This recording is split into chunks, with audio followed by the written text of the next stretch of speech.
بسم اللہ الرحمن الرحیم۔ السلام علیکم۔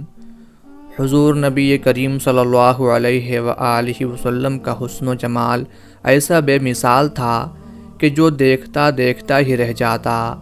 چہرہ مصطفیٰ کو دیکھ کر صحابہ کرام عشق رسول میں ایسے خود رفتہ ہوتے کہ کوئی چاند سے تشبیہ دیتا تو کسی صحابی کے نزدیک آپ کا رخ زیبا چاند سے بھی بڑھ کر حسین ہوتا، کوئی سورج سے تشبیہ دیتا۔ الغرض ہر صحابی اپنے اپنے الفاظ میں عشق کا اظہار کرتے ہوئے نبی کریم صلی اللہ علیہ وآلہ وسلم کے حسن و جمال کو بیان فرماتے تھے۔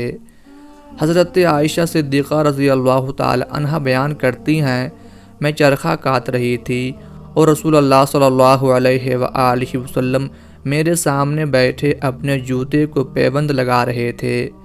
آپ صلی اللہ علیہ وآلہ وسلم کی مبارک پیشانی پر پسینے کے قطرے تھے جن سے نور کی شعاعیں نکل رہی تھیں۔ اس حسین منظر کو دیکھ کر میں حیران رہ گئی۔ نبی کریم صلی اللہ علیہ وآلہ وسلم نے مجھے حیرت میں دیکھا تو فرمایا، کیوں حیران ہو رہی ہو؟ میں نے کہا، آپ صلی اللہ علیہ وآلہ وسلم کی پیشانی پر پسینے کے قطرے ہیں جن سے نور کی شعاعیں نکل رہی ہیں۔ اگر عرب کا مشہور شاعر ابو کبیر حضلی آپ کو اس حالت میں دیکھ لیتا تو یقین کر لیتا کہ اس کے اس شعر کے مصداق آپ ہیں۔ پس جب تو اس کے چمکتے چہرے پر نظر ڈالے گا تو تجھے اس کے رخساروں کی چمک یوں معلوم ہوگی جیسے برستے بادلوں میں بجلی کون جائے۔ حضرت عائشہ رضی اللہ تعالی عنہ فرماتی ہیں، یہ سن کر نبی کریم صلی اللہ علیہ وآلہ وسلم کھڑے ہوئے اور میری پیشانی پر بوسہ دیا اور فرمایا، اے عائشہ، جس طرح تو نے آج مجھے خوش کیا ہے اس سے بڑھ کر اللہ تعالیٰ تجھے خوشیاں عطا فرمائے۔ حضرت امام زرقانی رحمۃ اللہ علیہ نے ایک واقعہ لکھا ہے کہ ایک دن حضور صلی اللہ علیہ وآلہ وسلم سیر کرتے کرتے مدینہ منورہ سے باہر تشریف لے گئے۔ وہاں ایک قافلے نے پڑاؤ کیا ہوا تھا اور ان کے اونٹ چر رہے تھے۔ آپ صلی اللہ علیہ وآلہ وسلم نے اونٹ دیکھے تو ایک سرخ رنگ کا اونٹ آپ کو پسند آ گیا، تو آپ صلی اللہ علیہ وآلہ وسلم نے قافلے والوں سے پوچھا، اس اونٹ کو بیچتے ہو؟ انہوں نے بیچنا تھا یا نہیں بیچنا تھا، لیکن حضور کو دیکھ کر کہا، جی بیچتے ہیں۔ فرمایا، کتنے کا؟ انہوں نے کہا، اتنے کا، اور سودا طے ہو گیا۔ آپ صلی اللہ علیہ وآلہ وسلم نے فرمایا کہ میں کوئی تاجرانہ غرض سے تو آیا نہیں تھا کہ میں قیمت ساتھ لے کے آتا، میں تو سیر کرتا ادھر آ نکلا اور تمہارا اونٹ مجھے پسند آ گیا اور میں نے اس کا سودا کر لیا۔ ایسا کرو کہ اونٹ مجھے دے دو اور میں شہر جا کر کے اس اونٹ کی قیمت تمہیں بھیج دیتا ہوں۔ انہوں نے کہا، ہمیں منظور ہے۔ حضور صلی اللہ علیہ وآلہ وسلم نے اونٹ پکڑا اور چل دیے۔ جب تک حضور صلی اللہ علیہ وآلہ وسلم نظر آتے رہے وہ دیکھتے رہے، جب نظروں سے اوجھل ہو گئے تو دل پر ہاتھ رکھ کر بیٹھ گئے۔ تھوڑی دیر کے بعد سکتے سے جب باہر آئے تو ایک دوسرے سے پوچھنے لگے کہ یار، یہ شخص جو اونٹ ادھار لے گیا اس کا پتہ پوچھا تھا کسی نے؟ جب کسی کو نقد سودا دیا جائے تو اس کا عطا پتہ پوچھنے کی ضرورت نہیں ہوتی، اور جب کسی کو ادھار دیں تو یا آپ اسے جانتے ہوں یا درمیان میں کوئی ضامن ہو یا کوئی چیز گروی رکھی جائے۔ اور کہا، ایک شخص آیا، تم نے اس کو اونٹ دے دیا اور اس کا پتہ بھی نہیں پوچھا، اس نے کوئی درمیان میں ضامن بھی نہیں دیا، تم نے کوئی چیز بھی گروی نہیں رکھی اس کی، تو یار تم سب کی عقل پہ پردہ آ گیا۔ اتنا قیمتی اونٹ ہم نے دے دیا اور پتہ نہیں پوچھا، کوئی پتہ ہی پوچھ لیتا، کسی کو ہوش نہ رہا۔ ایک نے کہا، یار جب وہ باتیں کرتا تھا تو منہ سے پھول جھڑتے تھے، میں تو بس یہی دیکھتا رہ گیا۔ دوسرے نے کہا، یار میں تو اس کی مسکراہٹ کو ہی دیکھتا رہ گیا۔ تیسرے نے کہا کہ یار میں تو اس کی آنکھیں ہی دیکھتا رہ گیا۔ وہ کہنے لگے، جو بھی ہوا ہم اس کے حسن میں کھو گئے اور وہ اپنے حسن کا جادو جگا کے قیمتی اونٹ ہم سے ہتھیا کے لے گیا۔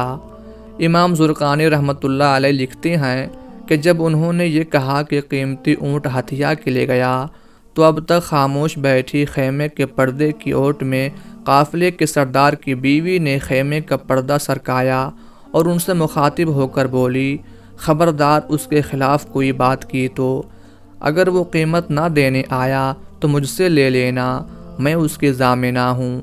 انہوں نے کہا کہ اچھا تو اسے جانتی ہے؟ کہا واللہ میں بھی نہیں جانتی۔ تو کہا پھر ضمانت کیسے دے رہی ہے؟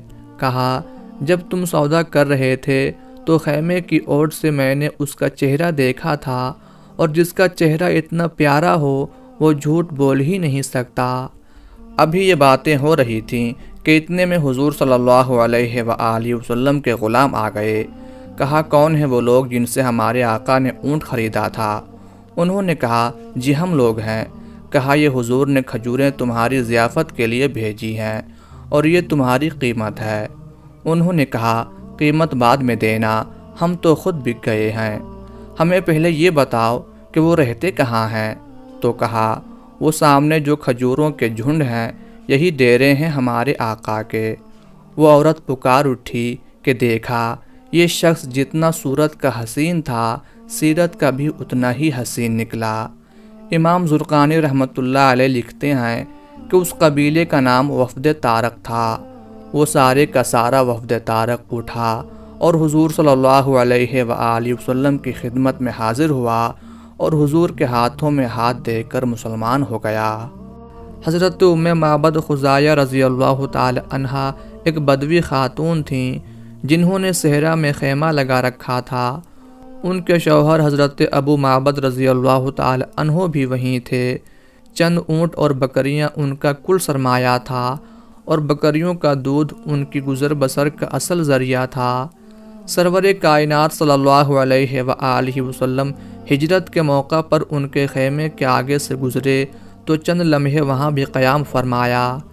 آپ صلی اللہ علیہ وآلہ وسلم کے چند ارشادات سن کر حضرت ام معبد رضی اللہ تعالی عنہا نہایت متاثر ہوئیں۔ اس وقت ان کے شوہر خیمے میں موجود نہ تھے۔ وہ آئے تو خالی برتنوں کو دودھ سے بھرے ہوئے پایا اور ام معبد سے پوچھا یہ دودھ کہاں سے آیا؟ انہوں نے جواب دیا ایک شخص کی برکت کا نتیجہ ہے جو ابھی ادھر سے گزرا ہے۔ انہوں نے تعجب سے سوال کیا وہ ایسا کون بابرکت شخص ہے؟ ذرا اس کے بارے میں کچھ بیان تو کرو۔ اس پر ام معبد نے زبان کو حرکت دی اور آپ صلی اللہ علیہ وآلہ وسلم کے بارے میں چند لمحوں میں جو کچھ معلوم ہو سکا تھا اس طرح بیان کرنا شروع کیا کہ فصاحت و بلاغت کا دریا بہا دیا۔ انہوں نے اپنے معافی ضمیر کا پوری روانی سے اظہار کیا۔ الفاظ نہایت جچے تلے اور ادب و احترام کے سانچے میں ڈھلے ہوئے تھے۔ ان عربی الفاظ کا ترجمہ ملاحظہ ہو۔ میں نے ایک معزز شخص کو دیکھا جن کی نفاست نمایاں، چہرہ روشن اور خلق و بناوٹ میں حسن، نہ موٹاپے کا عیب نہ دبلاپے کا نقص، خوش رو، خوبصورت، آنکھیں کشادہ اور سیاہ، پلکیں لمبی، آواز میں کھنک، گردن سراہی دار، داڑھی گھنی، بھویں کماندار اور جٹی ہوئی، خاموشی میں وقار کا مجسمہ، گفتگو میں صفائی اور دلکشی، سراپا حسن، جمال میں یگانہ روزگار، دور سے دیکھو تو حسین ترین، قریب سے دیکھو تو شیریں ترین بھی اور جمیل ترین بھی، بات چیت میں مٹھاس، نہ زیادہ باتیں کریں اور نہ ضرورت کے وقت خاموش رہیں، گفتگو اس انداز کی جیسے پروئے ہوئے موتی، اگر دو شاخوں کے درمیان ایک شاخ ہو تو وہ دیکھنے میں ان تینوں شاخوں سے زیادہ تر و تازہ دکھائی دیں، قدر و قیمت میں سب سے بہتر نظر آئیں۔ ان کے کچھ جانثار بھی ساتھ تھے جو انہیں گھیرے ہوئے تھے۔ وہ بولتے تو سب خاموش ہو جاتے، کوئی حکم دیتے تو اس کی تعمیل کے لیے ٹوٹ پڑتے۔ ابو معبد بولے خدا کی قسم یہ شخص وہی قریشی معلوم ہوتے ہیں جن کا ذکر میں مکہ میں سن چکا ہوں۔ میں ارادہ کر چکا ہوں کہ ان کی صحبت کا شرف حاصل کروں۔ اگر کوئی ذریعہ میسر آیا تو ضرور ان کی خدمت میں حاضری دوں گا۔ یہ عرب کی ایک بدوی خاتون کا انداز بیان ہے جس میں نبی کریم صلی اللہ علیہ وآلہ وسلم کے حلیہ مبارک اور سراپا کی تصویر کشی کی گئی ہے۔